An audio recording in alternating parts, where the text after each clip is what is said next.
Thank you all for coming to our awards ceremony for Cast in Steel 2025.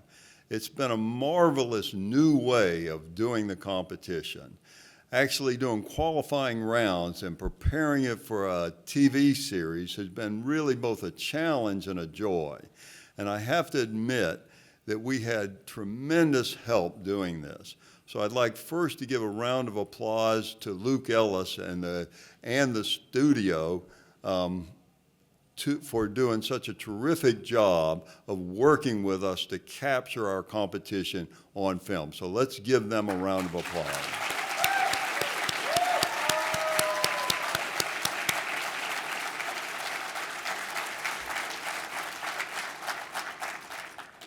Secondly, the Steel Founders Society staffed this event. And the studio was confident that we would be incompetent enough that the testing would be slow. So they anticipated 8 minutes per team per test. And we thought it wouldn't take more than 5 minutes and thought 3 minutes would be more than adequate. And you saw how rapidly and how well our team did. They were just unbelievably good, whether it's Renee organizing thing or Tori and Kaylin and Dave moving things on, and Ryan moving things on and off the stage. They were just absolutely fabulous. So let's give them a round of applause.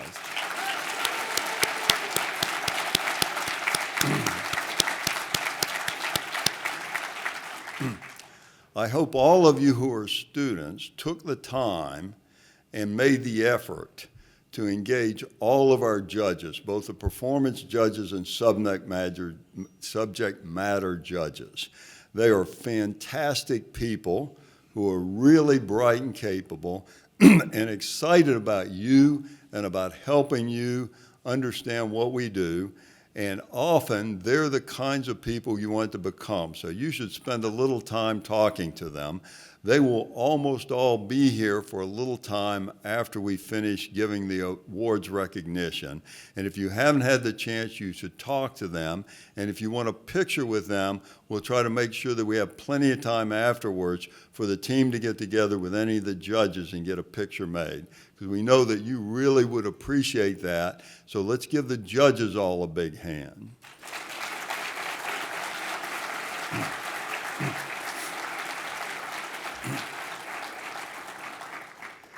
So now what we're going to do, I'm going to announce one of the senior subject matter judges who did the event to come up and make the third, second, and first place award in each category. And that judge then, when the first category comes, will ask that team to come forward and we'll have their sword so they can hold it up so that we can applaud them and really recognize them. Each of these judges may have some observation to make, something they thought was funny or some sword that they thought was impressive. And I'm delighted if they do that, but if they begin to drone on too long, I'll come up and kick them in the knee and kick them off the platform. But other than that, I'd be delighted for them to spend a little time talking about things that they observed or funny things that they would like to say. I just hope if they say something funny, it's funny. So in any case, we'll go ahead and get started, and we'll start with the first category. There are 5 categories that you competed in, and each one of them counted towards the grand prize. So it wasn't as though performance was the only category that really counted. And the first category we're going to recognize is one that really is valuable to us and to you, and that's the video. So Robert Monroe is going to come up and announce the winners for the video. The United States of America was built on the shoulders of proud men and women. Among them, one stands above the rest, the nation's first president, George Washington. Washington was a capable and resilient leader, guiding the American military forces to victory in the Revolutionary War. And always by his side was his trusted hanger sword. His collection of swords, spanning both civilian and military styles, reflected his status: regal, elegant, and expertly crafted. These blades have carved their place in American history. Now, history will be made once again. Teams from colleges and universities around the world have come together to recreate their own version of one of George Washington's legendary swords. The journey has been grueling. Each team has faced the challenge of forging, shaping, and testing their blades to perfection. A panel of expert judges has put their creations to the test, evaluating durability, versatility, and performance. And now, the results are in. Who will rise to the challenge? Who will shatter the competition? And whose sword will live up to the legacy of George Washington's iconic weapon? Welcome to the Cast in Steel 2025 Award Ceremony.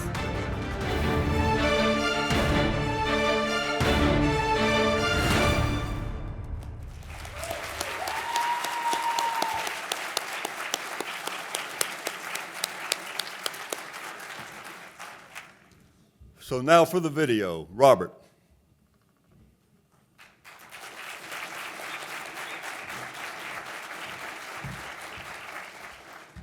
How's everybody doing? Isn't this exciting? Woo! All right, so my job was to judge the videos, and as my dad said, videos are quite important because even if you make an amazing product, if you have no way to tell people about it, they're not going to know about it. So thank you all for such great videos. The quality took a huge step up because there was a lot of actual video this year. Because in previous years, a lot of times it was just a PowerPoint. And I get it, there's deadlines, but I did appreciate a lot of videos, a lot of talking, a lot of storytelling. Fantastic. One of the big discerning parts of this is creativity. And then this wasn't necessarily mentioned, but coming from my background and what it's about, having a clear narrative, having a structure that's easy to follow, that you understand, just makes for a great video. So with that out of the way, I got an honorable mention I want to throw on here, which is Pitt State. And here's why. Melissa actually just grabbed me while I was down on the Cast Expo floor and explained that that very unusual skit that involved a banana phone and a boat and like actual water and filming and craziness, that was actually based on a historical account from George Washington's life. So I had to give you some credit for that. All right, with that being said, I'm going to start going through third place, second place, first place. This is how it's going to work for all the categories. Third place and second place, I just want you guys to stand up. We'll recognize you. And then first place typically comes up, although they are not here today, but we'll get to that when we get there. All right, our third place video winner for Cast in Steel 2025 is Missouri University Team MS Steel.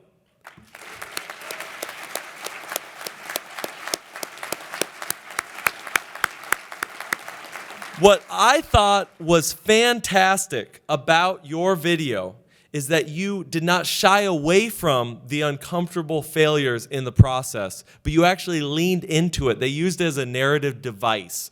They started with Murphy's Law, if you're familiar, you know, and they basically took the story. And then I was so happy for you guys when you went to that cherry dowel. You know, everyone's scared of it. You just went and did it, and the sword survived, and it was incredible. So thank you for that. Let's give them another round of applause. Our second place video winner of Cast in Steel 2025 is Virginia Tech Team Sword McSwordface.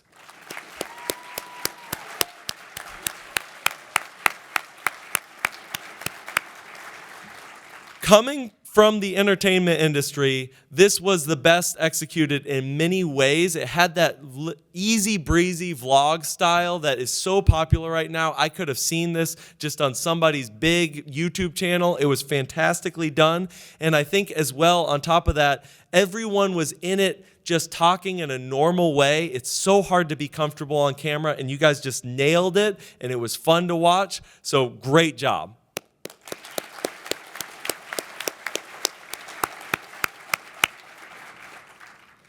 All right, our final first place winner for video of Cast in Steel 2025 is the Instituto Tecnológico de Morelia, the Team Alloys Avengers.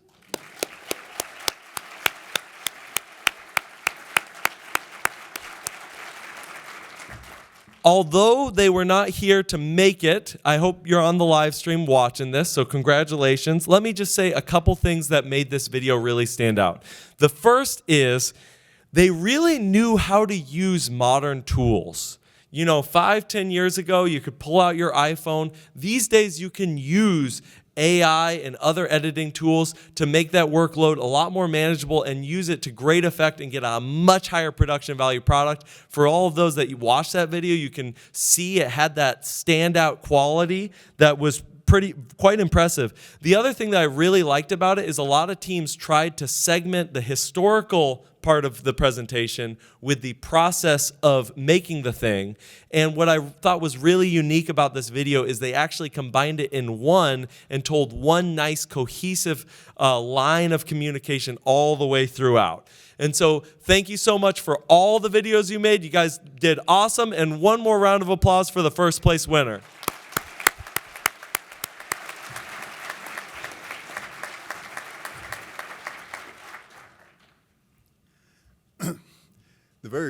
The very first competition, we asked for a Viking axe. And one of the first questions I got from the teams is, we want to make sure we make what you want, so define for us a Viking axe. And I thought about it and realized that's actually part of the project. Part of the project is you tell me why you think what you made was a Viking axe. And because of that, we added the category of the authenticity.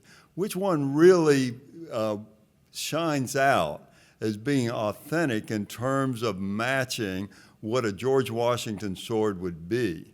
And we're really fortunate, really blessed, because we have a historic weapons recreator who actually made a George Washington sword. You saw it yesterday when we competed. And so we're really blessed to have David Baker here to announce the winners for the most authentic.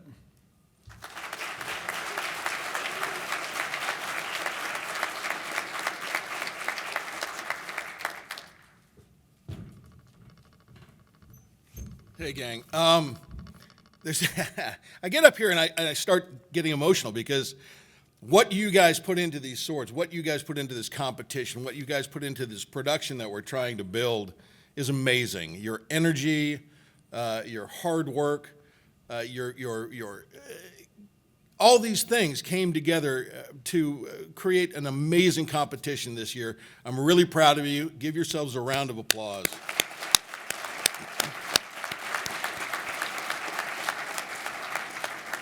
You guys inspire me to go home and do better work, which is, really something. All right, best sword authenticity. Who did the best, closest George Washington swords? We got the 3 places. Now, when I call out your name, please stand up and, so we can all applaud you. All right, in third, I forgot my glasses today because they're all covered in coconut juice. Anyway. Third place, we've got Georgia Southern University. It's Partners in Crime.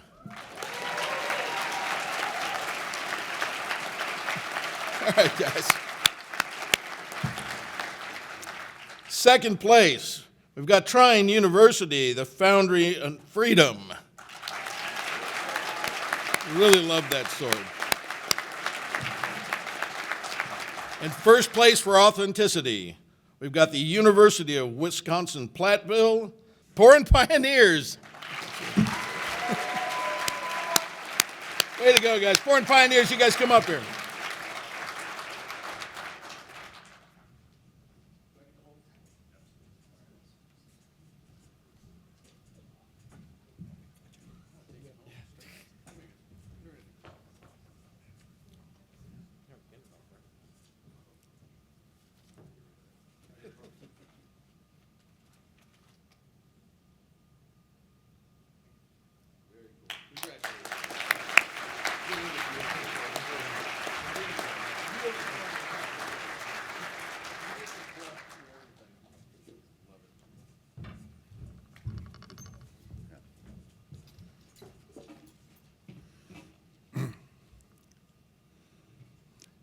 My casting judges really think that I should have tighter rules, like some minimum quantity or some minimum shape. But I think that's fundamentally incorrect. because I give them the charge of just saying who used the casting process to create the most value, to use the casting process creatively to really do something that made their sword special. And so this is one of the categories I like the best, because it really leaves it open for you to figure out the best way to use casting to really not just add value, but to be creative. So I'm really thrilled with the kinds of things you do. And we're going to ask Joe Plunger to come up and recognize the best casting use. Come on up, Joe.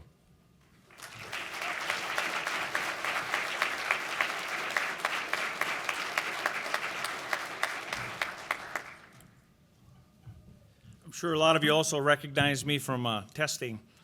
John Corey and I made a number of trips up. I apologize for the swords that I broke. John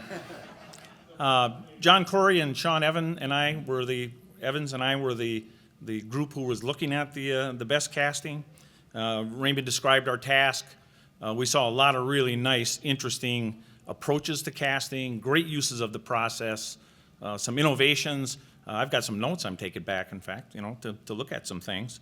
And ultimately, when we got done and looked at those swords, which we did before testing, by the way, we came down to the thought of not only how the casting process was used, but also a look at the product. I mean, ultimately, out in the world, when we get done, we want somebody to buy that, right? So it needs to be a product that we think our clients will ultimately like. And with that,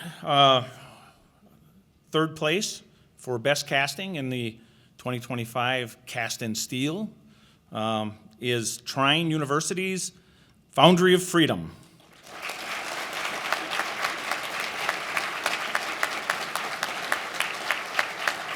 It was a great looking casting, nice detail.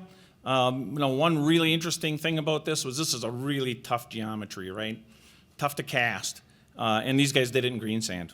So really something to be recognized there. In second place, Youngstown State University, Team George Washington.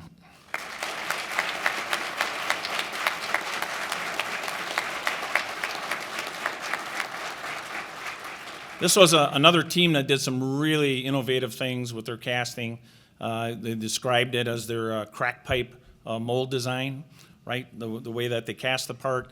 And then they had a dump valve, and they let out the risers very early in the process so that they wouldn't get strain or tears in the casting, and ended up with a good sound part.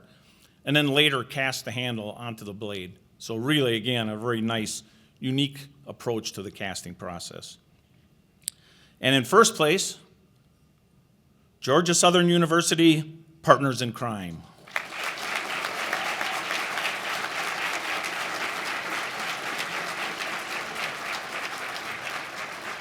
Another really nice detailed part, great finish. Unfortunately, didn't survive testing, but so they each get the whole one part.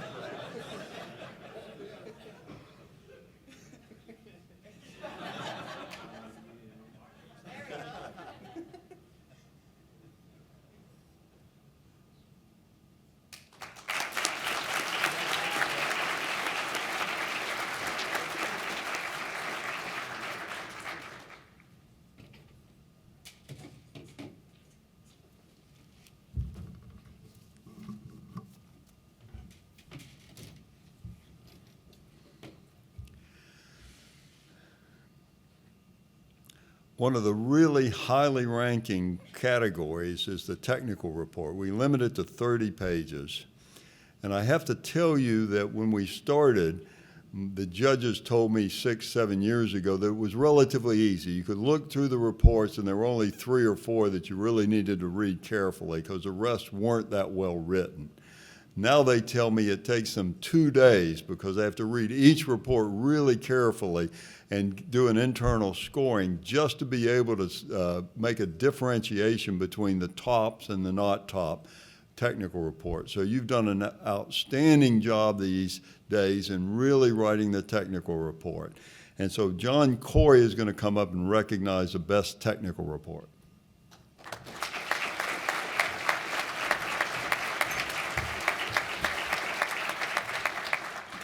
Real quick, I want to thank people. First, Steel Founders for putting this on. It's awesome. Second, I'd like to thank the Department of Defense for the funding and spending our taxpayer money the way I like.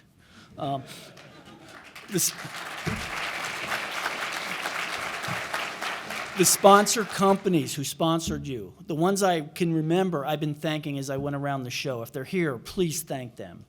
I'd also like to thank the schools and their advisors for letting you do this, and mostly the participants. Thank you for giving me hope for the future for this industry. Now,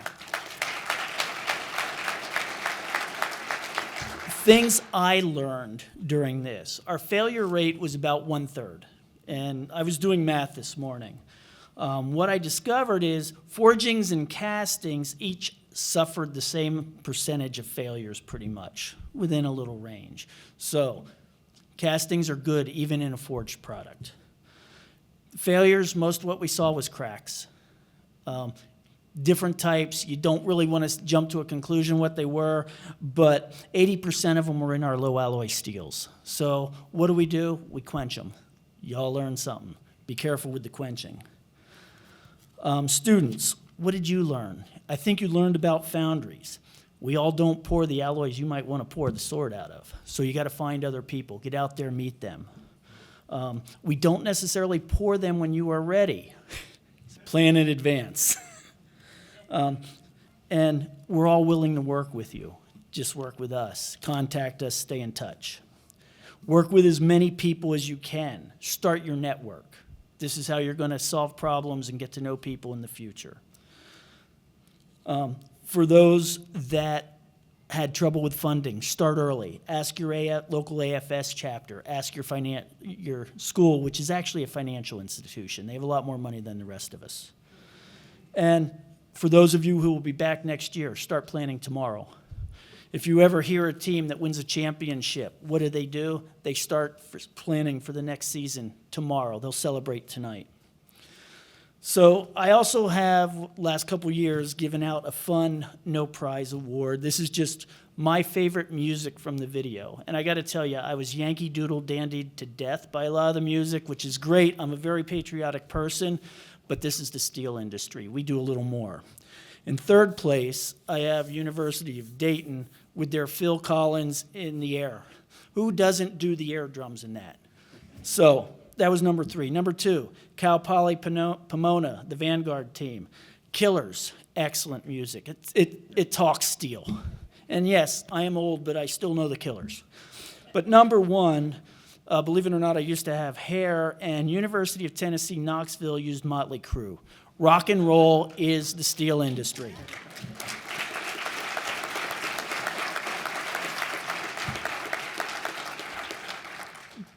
Best technical paper. What did I see in the reports? Okay, make sure your report information matches what you have. There was a little mismatch between some summaries and what was in the guts of the paper itself. I don't know about the other judges, but I have a spreadsheet that's about this wide. It lists your molding method, any 3D printing, SolidWorks, what you use for solidification modeling, all that. Write about your experience in the process. AI is not going to do this for you. What problems did you encounter? Just like in best casting, you all overcame something to get there. Tell us the problems you faced and how you solved them. That is a great paper to me. If the limit says 30 pages, it's 30 pages. Unlike Raymond, I don't like these loose rules. Yes, if you had a 33-page paper, yes, there is one of you, because front page and the references count. I did not stop at page 30. I actually finished it up for you.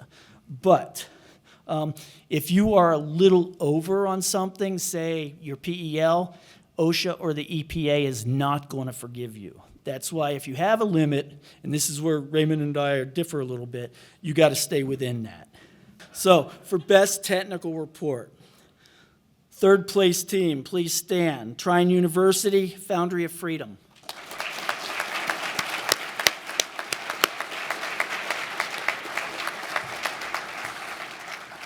Are you guys buying at the bar tonight? I heard your name a couple times. Second place, Youngstown State University, George Washington's.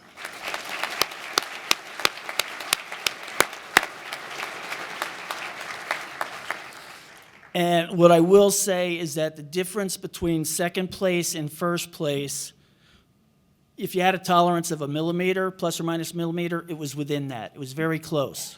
But Raymond, this is a millimeter. First place, and I'd like to invite you to come up here with me, University of Wisconsin-Plattsville, Porden Pioneers.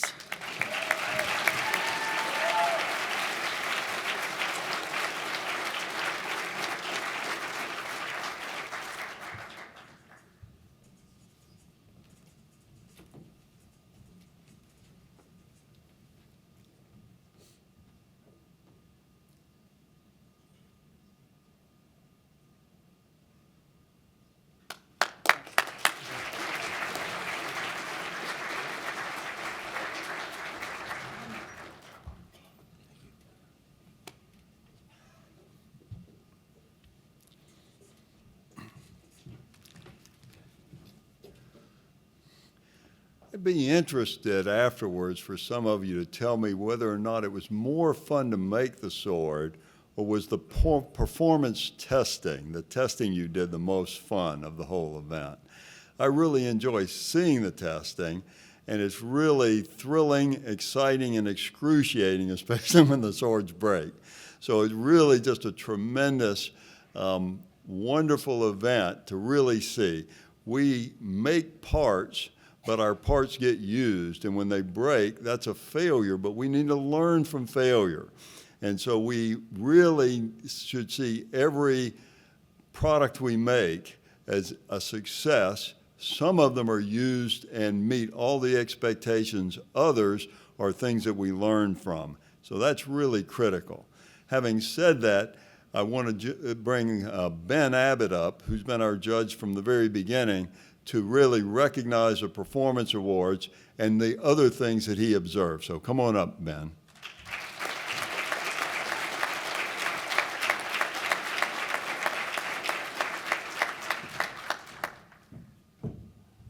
I really hope Raymond wasn't talking about me when he's talking about learning from failures. This is the 7th year I've done this. It's been amazing all the way through. My favorite part of it is talking to you, just learning from you and watching the light in your eyes as this is going on. And the grace in failure and the triumph of success, I mean, all of it is like, it's amazing. And when you watch someone who really has not grown up swinging a sword, which is essentially all of us, hit something with a sword for the first time, their eyes are like, this is cool. Like, it's just really, really animating, and I absolutely love it. This is all the brainchild of Raymond Monroe, and one thing to remember, I think I say this every year, you think that you're doing a competition. You're in this, you're making a thing, you want to win, this is a competition, and you're a team, and that's a great thing. But his genius head fake is, you're not in a competition. You're meeting all of these people that are going to be your coworkers or your friends or whatever for the rest of your life, and maybe you're going to get into this work, or maybe you're not. But either way, you've learned something by accident. And it's really cool. And, I just got to give it to Raymond. Please, just a quick round of applause. I know you've applauded a lot, but.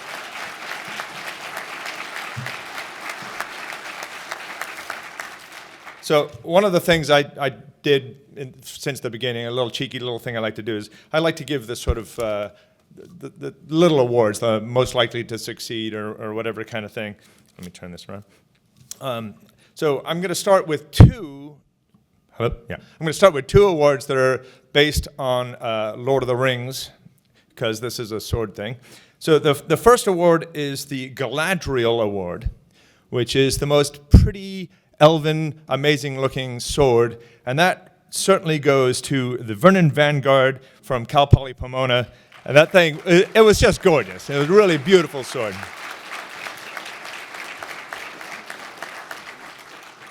The second award is the Narsil Award. I don't know if you know about this, but that's the sword that broke into 1,000,000,000 billion pieces. So that has to go to the Instituto Tecnologico of Saltillo, because that thing went everywhere. So nice job on that.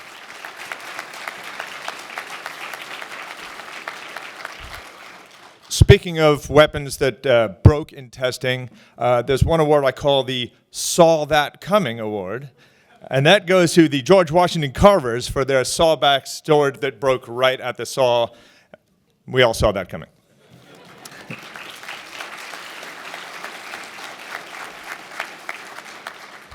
There was a sword that was entered that was outside of the specifications by a lot. And I call this one the Rods from God Award, because if you were to drop this off the Eiffel Tower, it would make a crater. And of course, that goes to the Brotherhood of Steel. That was a lot of sword, man. Nice job.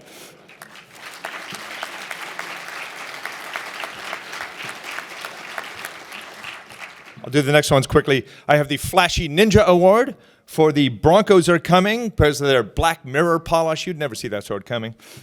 I have a Lion Escaped the Zoo Award for Purdue Hammers Down, because their little lion pommel just ran off the rest of their sword. And then I have the You Broke My Heart Award. Trine University, that was such a beautiful sword. When it broke, so did my heart.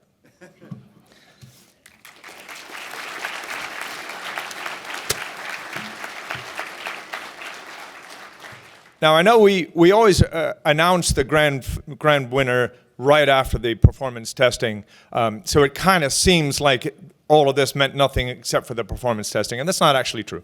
So the performance testing factors in to the final award, but if it breaks, yeah, obviously that factors very heavily, but. So you'll see a subtle difference in the performance award versus the grand prize awards. And here we go. So in third place for the best performance, we have University of Wisconsin-Platteville Team Porin Pioneers. Please stand up.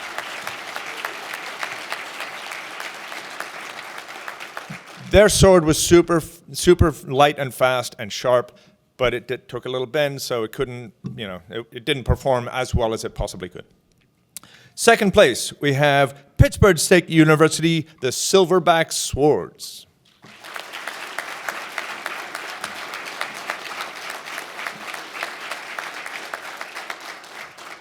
And in first place, Youngstown State University, George Washington. Come on up there. I wanted to say penguin so bad.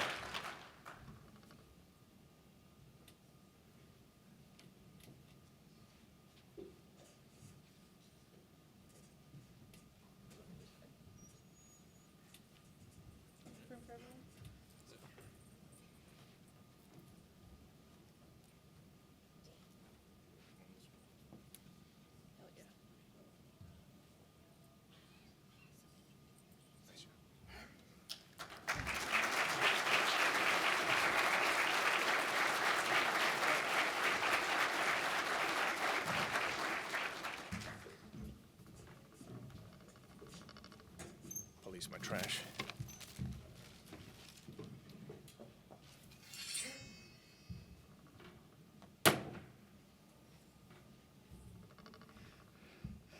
Every year, Ben and I try, and this year David Baker joined us, to make something similar to what we asked the students to make. And then we try and do some of the tests just to show how much fun it is.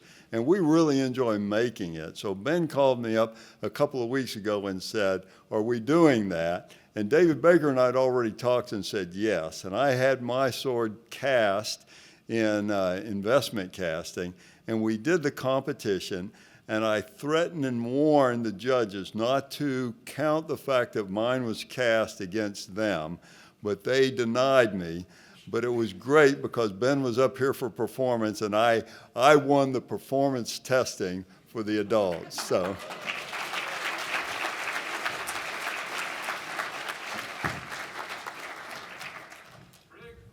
Yes. In any case, we're ready for the grand prize, and we're really fortunate to have Matt Draper, who was the cheerleader, host, but really the originator of the television show and the program and the new format we have that all of you enjoyed that we really thought was spectacular. So we've asked Matt to come up and make the grand prize first, second, and third place award. Come on up, Matt.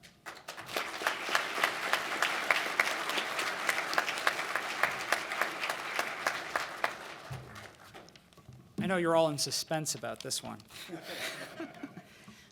Before I re-announce the grand prize winners, I first want to say we here in the Department of Defense, we work with Steel Founders Society of America because they make an impact.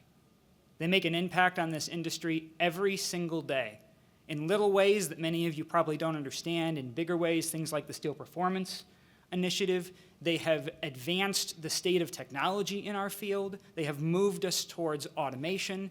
They keep our workers safe. They educate our students. They have done amazing things for this industry, and that is why we continue to support them. They are amazing. Let's give the Steel Founders Society a round of applause.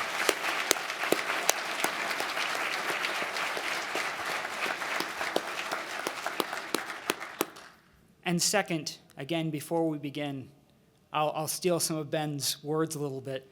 Raymond Monroe is an inspiration, is just an inspiration to all of us here. He is the reason why we are all standing here. He is the reason why this industry has been able to survive so much of the last turmoil. One of the things that I've talked about a lot in our field, in 1991, we had 55 suppliers that made HY steel. It's the steel that goes in the pressure hull of a submarine. Right? Today we have 13. Right? This industry has seen so much turmoil, but you know what? Today it's still on top, and it's meeting the tonnage numbers. Right? This industry is where it is in a big part because of Raymond Monroe, and he's such an inspiration. So please give another.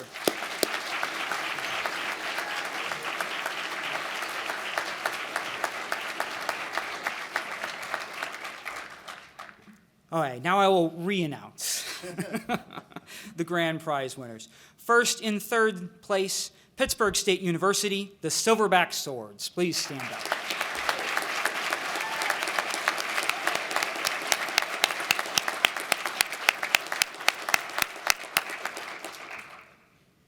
And in second place, the University of Wisconsin-Platteville, Pouring Pioneers.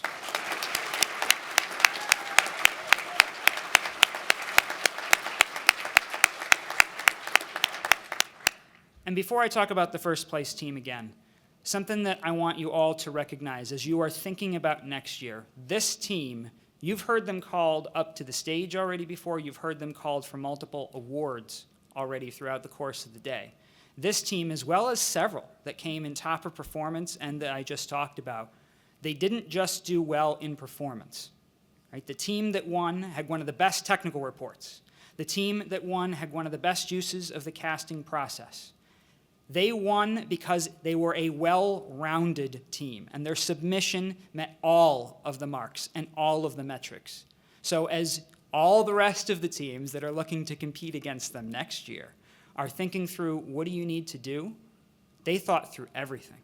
They thought through how they were going to use the casting process to give themselves a capability advantage, and they documented it. Documentation in our world is just part of it. Right? And the better you do that, the better that you're going to succeed, the better you're going to learn and do better next time. So the top prize is Youngstown State University, George Washington. Let's give him a round of applause.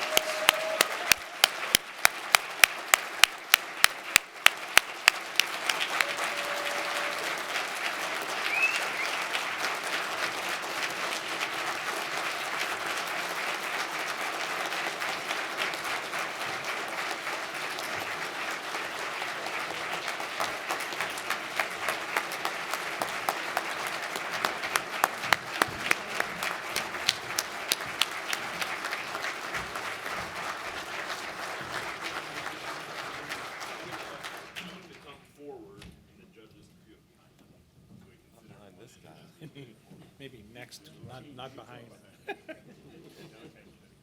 First time I've been in the front row in a few years.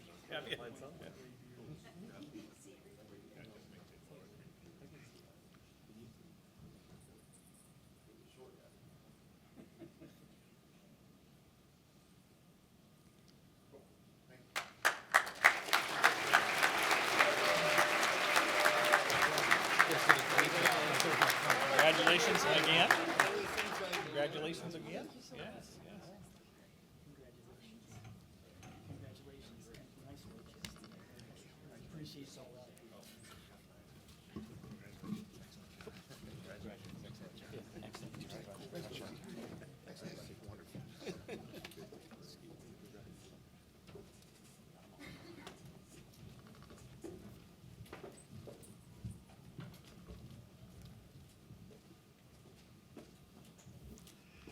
You're all going to wonder when and what we're going to make next year. And I have a principal responsibility in that. And I can tell you with absolute certainty, we have no idea. Absolute certainty. We will try to get that decided on before the end of May so that you can begin to plan. Notionally right now, because of the TV program and the need for a studio, we want to make it easier on you and give you a little more time and make it easier for you to participate. So we're exploring with the professors of doing it as soon as school closes, the last week of May or beginning week of June, so that you can still start a job the second week of June, but you can come and do the competition. And we will try to get that out as quickly as possible so that you can begin to plan and have the full school year to do the competition. So I hope that makes you feel like you can be more confident and do more. So I'm really looking forward to next year's competition. This has been a true delight. As I promised you, the judges will stay around, and if you want to take selfies and pictures with the judges, please make sure you do that and chat with them. And let's have some fun just talking to each other, doing some congratulations and hugs, and promising to see each other again next year. So thanks for coming. Thanks for participating. And let's look forward to season 2 of Cast in Steel. Thank you.